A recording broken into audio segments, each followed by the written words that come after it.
السلام علیکم ورحمۃ اللہ وبرکاتہ۔ اللہم صلی علی سیدنا و مولانا محمد وعلی آل محمد۔ ہم مدنی قاعدے کے سبق نمبر 19 پر پہنچ چکے ہیں، جس میں ہم زائد الف کے بارے میں پڑھیں گے، یعنی جو الف لکھا جاتا ہے لیکن پڑھا نہیں جاتا ہے۔ مثال کے طور پر جس طرح انگلش میں اور اردو میں کچھ الفاظ کو لکھا جاتا ہے لیکن پڑھا نہیں جاتا ہے، جنہیں ہم سائلنٹ الفاظ کہتے ہیں۔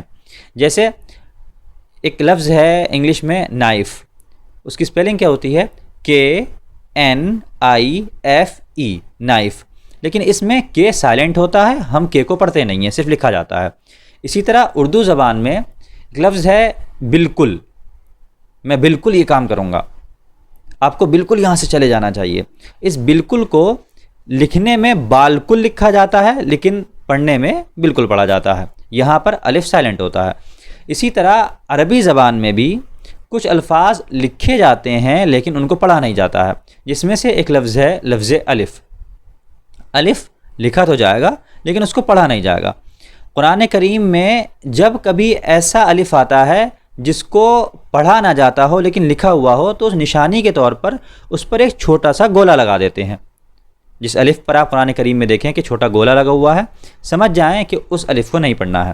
لیکن اس الف کے پڑھنے اور نہ پڑھنے کے کچھ رولز ہیں۔ یہ زائد الف جو لکھا تو جاتا ہے لیکن پڑھا نہیں جاتا ہے، جس کے اوپر گولا ہوتا ہے، اگر یہ گولے والا الف کہیں بھی لفظوں کے درمیان میں آ رہا ہے، کسی لفظ کے بیچ میں ہے، تو ہم اس الف کو کبھی بھی نہیں پڑھتے ہیں۔ لیکن اگر یہ الف آیت کے آخر میں ہے، وہاں پر ہم رک رہے ہیں، لفظ کے آخر میں یہ گولے والا الف ہے اور وہاں پر ہم وقف کر رہے ہیں، رک رہے ہیں، تب اس الف کو پڑھا جاتا ہے۔ ادروائز اگر یہ بیچ میں آتا ہے یا الفاظ کے درمیان میں آتا ہے، تب ہم اس الف کو نہیں پڑھتے ہیں۔ آئیے اس کو مثالوں سے سمجھتے ہیں۔ قرآن کریم میں ایک سورت ہے سورہ انسان، جس کو سورہ دہر بھی کہتے ہیں۔ اس کی آیت نمبر 15 اور 16 کو غور سے دیکھیں۔ یہ 15 نمبر آیت شروع ہوتی ہے وَيُطَافُ عَلَيْهِمْ بِآنِيَةٍ مِّن فِضَّةٍ وَأَكْوَابٍ كَانَتْ قَوَارِيرَا۔ ہم یہاں آیت ختم ہونے کی وجہ سے رکتے ہیں۔ جب رکیں گے تو قواریرہ کے آخر میں را کے بعد جو الف ہے، اس الف پر گولا لگا ہوا ہے، اس الف کو ہم پڑھیں گے، کیونکہ رکنے کی صورت میں اس الف کو پڑھا جاتا ہے۔ اب اس سے آگے والی آیت نمبر 16 پر آئیں۔ قواریر من فضة وقدروها تقدیرا۔ دوسرا والا قواریرہ جو ہے، جو آیت کے شروع میں ہے، اس پر ہم رک نہیں رہے ہیں، اس کو آگے سے ملا کر پڑھ رہے ہیں۔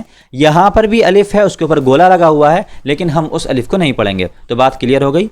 یہ الف جو زائد ہوتا ہے، جس کے اوپر گولا لگا ہوتا ہے، یہ اگر آیت کے آخر میں آئے جہاں پر ہمیں رکنا ہے تو اس الف کو پڑھا جائے گا، اور اگر یہ الفاظ کے بیچ میں آتا ہے جہاں ہم نہیں رکتے ہیں، وہاں اس الف کو نہیں پڑھا جائے گا۔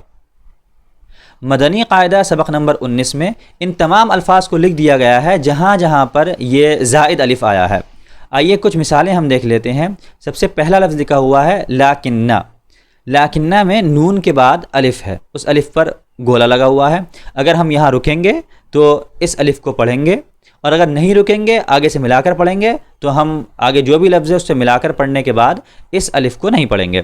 اسی طرح الظنون، الرسول، السبیل، قواریر، یہ تمام مثالیں ان جگہوں کی ہیں جہاں پر آیت ختم ہو رہی ہے۔ یہ آیت کس پارے میں ہے، کس جگہ ہے، کس صورت میں ہے، یہ بھی نیچے لکھا ہوا ہے، آپ دیکھیں۔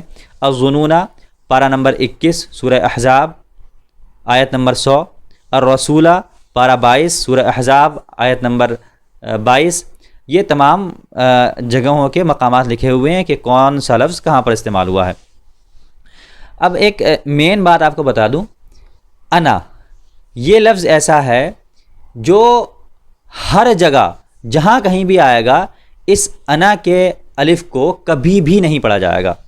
قرآن کریم میں انا جہاں بھی لکھا ہوگا، اس کے اوپر گول دائرہ بنا ہو یہ ضروری نہیں ہے۔